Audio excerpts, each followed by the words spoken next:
Thanks for joining us for Faith Meets Mental Health with our host, Kim Boswell, the Alabama Commissioner of Mental Health.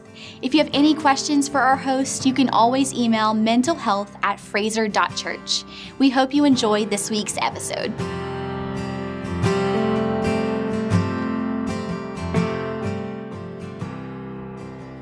Hello, and welcome to Faith Meets Mental Health, the ministry of Fraser Church. I'm Kim Boswell, Commissioner of the Alabama Department of Mental Health. And today I have with me Tyler Grant, who is our student minister here at Fraser. And we really want to spend some time today talking about the youth mental health crisis that we're experiencing.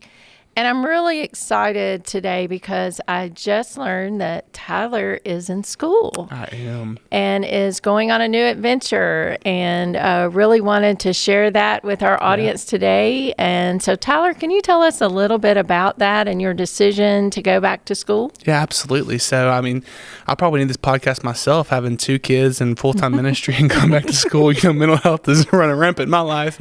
Should we talk later? Maybe we should set up an appointment later this afternoon. But I've been in full-time ministry for about 10 years, which is crazy to think about. I turn 30 next week, so time's just flying for me. And I've loved my time in ministry. I love teenagers. I love that demographic so much. And it kind of goes back to 2020. I was at home. My little boy Judah was taking a nap, and I got off the phone with one of my best friends. His name is Coulter, and he said, "Tyler, you're a really good listener." I said, "I am a good listener." I thought in that moment, I'm a good listener. So I thought, what would it look like to go and research the world of counseling? And I did just a little bit of minor research, but that kind of got the ball rolling of me thinking of life outside of full-time ministry. I believe I'll always be ministering in some kind of capacity. But the Lord began to reveal to me through Coulter in that moment, "Tyler, this may be another route for you to love on adolescents well." So I researched a little bit, and I kind of let it go to the wayside for a little bit. And then 2020, the whole pandemic came through, and I was working with, we have over about 200 students in our youth group. So I began to talk with them a lot, and I just was seeing some of the stories and the mental illness that some of them were walking through. And I thought, wow, I am way ill-equipped to handle these conversations. I did not feel prepared to. So I began to really research more of what would that look like to help me with ministry now, and then maybe go into counseling one day down the road. So one thing led to another, and I got into Faulkner's clinical mental health counseling program last summer. I started in August, and I'm now in my second semester. Absolutely loving my classes and what I'm learning. And how I'm going to be able to apply it to the ministry I'm walking through now, and then able to one day apply it to counseling adolescents and whatever else the Lord may bring in front of my path. So that's kind of how I got to where I am now, and loving the mental health world and bringing those things to light, reducing stigma, doing all I can to help with those conversations. And I know we were talking a little bit about the data, and it's really kind of shocking. You know, we have a couple of reports that just came out that, you know, really 1 in 5 kids are having some kind of struggle. It could be a really mild kind of anxiety, or it could be something more severe. And so it's not really surprising that you're seeing a group of kids in the youth ministry that are absolutely having some challenges, particularly mental health challenges. And we talked a little bit about just a book that you and I have both read called, you know, What Happened to You? And I think that's so important in ministry and in the church environment. Oftentimes when we see the kind of behavior that you sometimes see when someone's struggling with a mental health issue, the question is kind of, what's wrong with you? And instead, what, you know, we all hope we do is ask the question, you know, so what happened, and how can we support you? So how do you see that in your ministry with kids in terms of just, you know, the stigma sometimes associated with mental health issues, or just what you see kids really struggling with at this point? Yeah, I mean, we see the whole gamut of things, really. I mean, some PTSD based off of car accidents or abuse or anything. I mean, I've had conversations from the whole spectrum, and generalized anxiety. We have depression. We've had suicidal ideation, and it's just crazy the amount we're seeing from students. And one thing that me and you talked about a little bit ago is that we did a series back in September or October of 2022, and we called it Peace of Mind, because there is, and after COVID, it's beginning to be destigmatized in the church, and it's okay to see a counselor, it's okay to value your mental health, but we still do see it in pockets where it's looked down upon to struggle with mental health. And in some Christian realms, you're seen as not being a good Christian if you are struggling with your mental health. And one thing I wanted to really clearly communicate with our students is it's okay to not be okay. And having a mental health problem just simply means you're human. And Pastor Chris talked about this on the first episode of this, is we are humans just like unbelievers. Christians are humans. We have our own things that we are dealing with. And we want students to realize that getting help isn't a sign of weakness, it's a sign of strength. And we want to continue to preach that narrative. And yes, we're going to continue to pray for students. And I believe fully in the power of prayer and what Jesus can do through his Holy Spirit. But I also believe that counselors and therapists and doctors are a means of grace in which students can go and get help through medication, through therapy, through counseling, whatever that may entail. And one specific story I was thinking about from this series, one girl started coming with a friend, and she struggled with her family and a lot of mental illness in their family. And she was always told that Christians always have to have it perfectly together. And she's like, my life is in shambles. How can I ever be a Christian? And she came and she experienced this mental health series that we walked through for 4 weeks. And she's like, wow, y'all are just like me. Y'all struggle just like I do. And she's now very involved in our student ministry and looking to get baptized soon. She was an unbeliever, but she saw that we valued mental health and Jesus. And now she wants to take this profession of, and it's so cool to see students, like, to see them when we empathize with them. Empathy is so highly valued in the counseling and mental health world. And when we can empathize with what they're walking through and say, hey, we see you, we understand that you're not just a bad person, you're not just making bad decisions, it's because something has happened to you from trauma or just a medical condition in the brain, whatever it may be. We see you, we hear you, we love you, and Jesus loves you. And that's the narrative we're trying to get across to all of our students.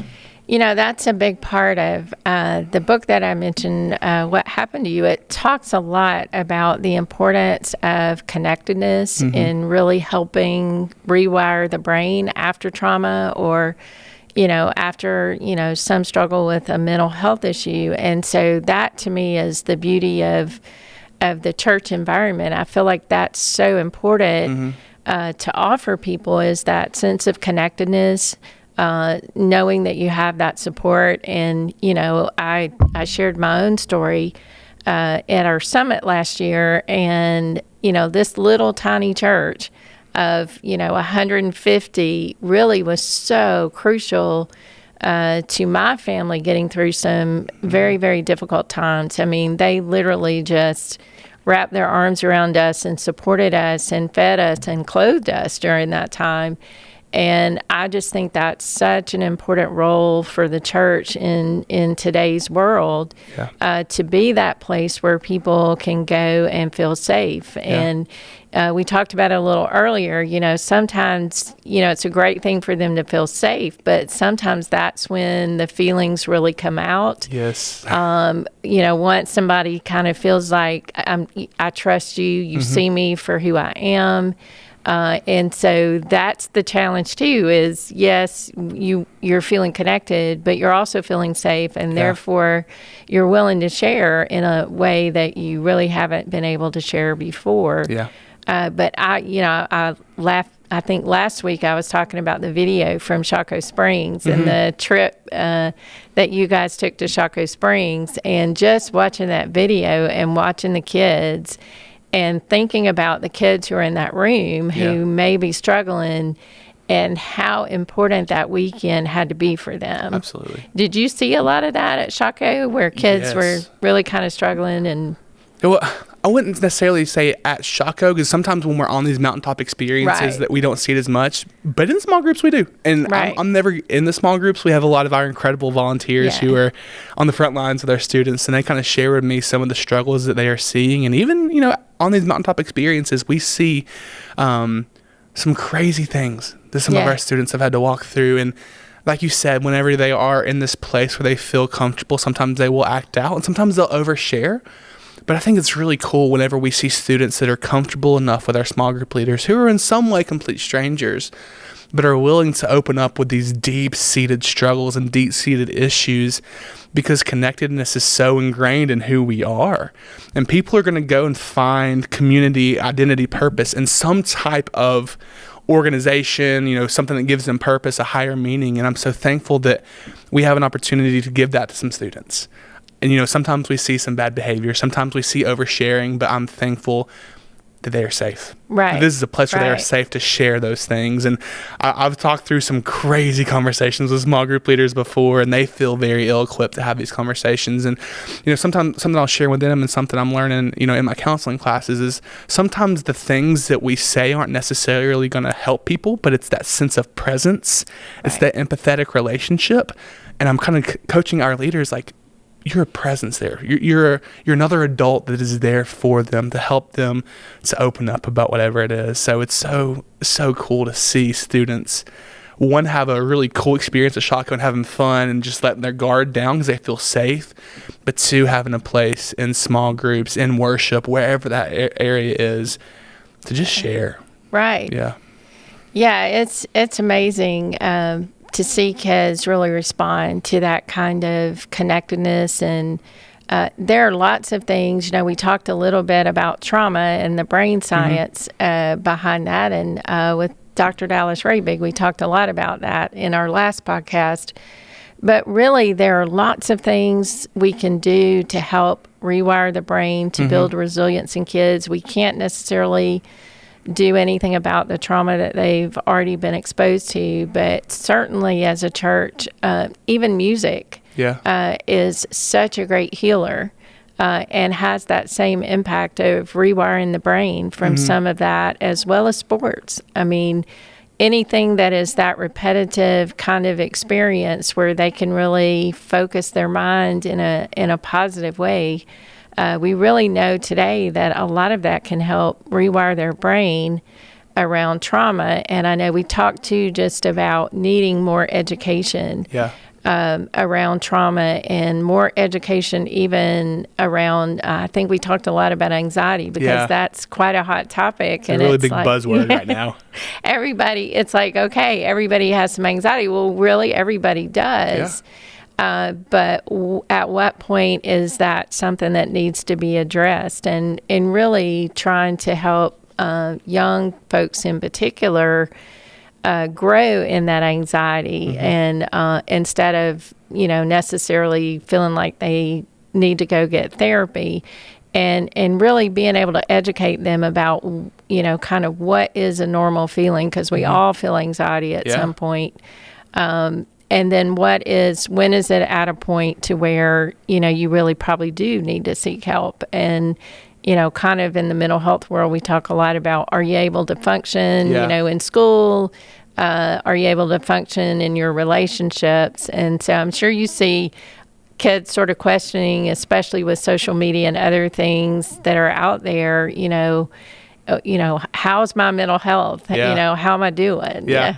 And I was sharing with you earlier about social media and how I firmly believe that right now is one of the hardest times of all time to be a teenager, with walking through COVID a few years ago, with the pressures that society puts on them, with the comparison of social media, with, seeing, mental health being, broadcast to the forefront of social media, which I think is an incredible thing, but also can be a buzzword thing where if you're struggling with anything at all, I'm overly anxious, I'm depressed, and that's a self-diagnosis, and a misdiagnosis can cause all types of unintended chaos that doesn't necessarily need to be there. So we see that some in the social media world. And speaking more to the social media realm, I was telling you earlier about a new app, relatively new, called Be Real. And usually on social media, you're putting your highlight reels out there, Instagram, and not really Facebook for teenagers, but Snapchat. I'm on a mountain, I'm doing cool things with my friends and putting the perfection out there. But Be Real, every day there's a notification that comes into everybody's phones at the same time. You're supposed to pull out your phone and take a picture of your front camera and your back camera. Actually, right now it's time to be real. I just got the notification. How crazy is that? And to show you what you're actually doing in that moment. So it's like, to kind of normalize being normal. Like, I'm just doing homework. And that's what we do. 90% of the time, we're doing very basic things. But our teenagers are manipulating it, and they're holding off on their Be Real. So they're doing something cool. They're at a concert. They're at church. They're with their friends, just to put their best foot out there, because they want to put out this this facade, this veneer of perfection, and that's just continuing, I would believe, to add to this mental health crisis that they're walking through of comparison and looking what other people are doing and like, I'm not good enough. But in reality, I think you are. You're just seeing other people's best whenever you're looking at social media. So, right. Yeah, I was just saying how grateful I am that social media wasn't around when I was in high school. It could have been brutal. There's an app called Time Hop, and what it does is it pulls all of your old social media posts, and I'm connected to it, so it shows like you posted on Facebook this 14 years ago, and it's awful to see what I posted, and like I cannot imagine what these teenagers will see in 10 years. Like, why did I share that? And we have these not fully formed brains, and we're putting all of our life out there on social media. Like, that's going to cause some unneeded anxiety.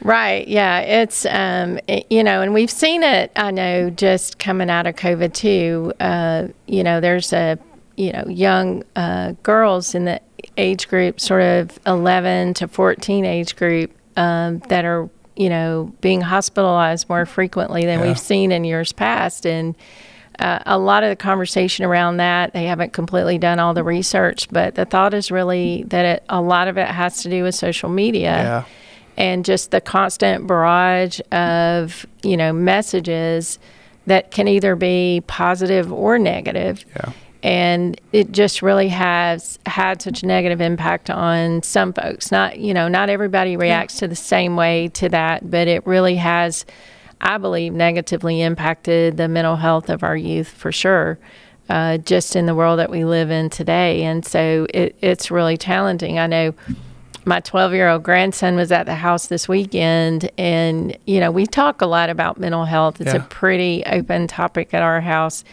But he kept describing this young girl in his classroom. He's like, she's really depressed. And I'm like, so do you know what that means? Yeah. And I'm like, you're hearing words, but do you really know? And there were a couple of other things he said. He's like, well, he said something about a person, and I'm like, so tell me why you think that. Yeah.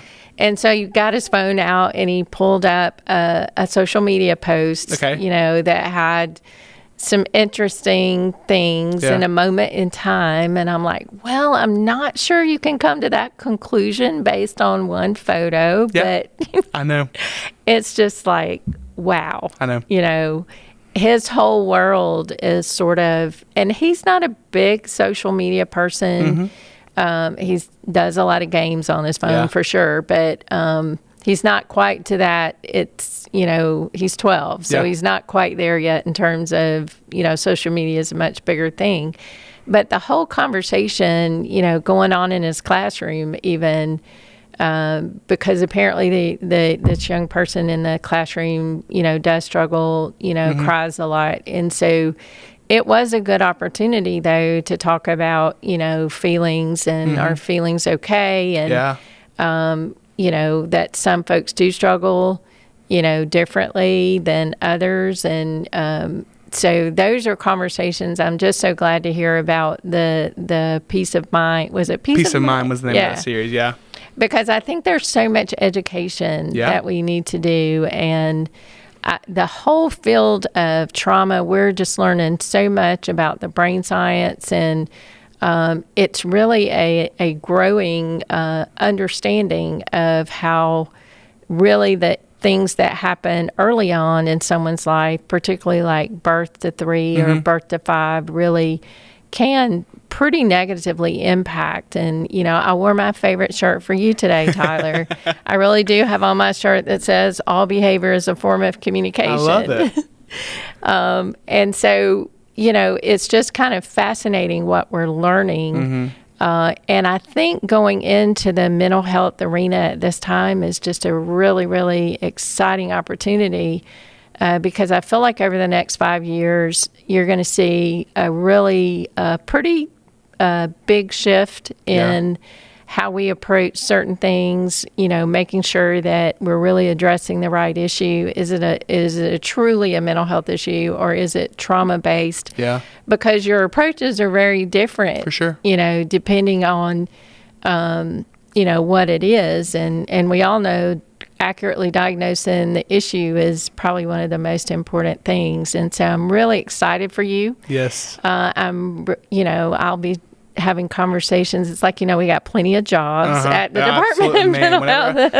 You're doing all kinds of research in it. And the first few weeks of my classes were just to kind of look at what jobs were out there, school counselors, mental health counselors. And it's just like seeing like the job growth they're going to see over the next 5 years. I'm like, it's okay, huge. That's absolute job security as I move forward, wherever that will be in the world of counseling. Yeah, absolutely. You will not have any trouble finding a job. Well, thank you, Tyler. This has been great. Absolutely. Thanks, All Kim. right, thanks.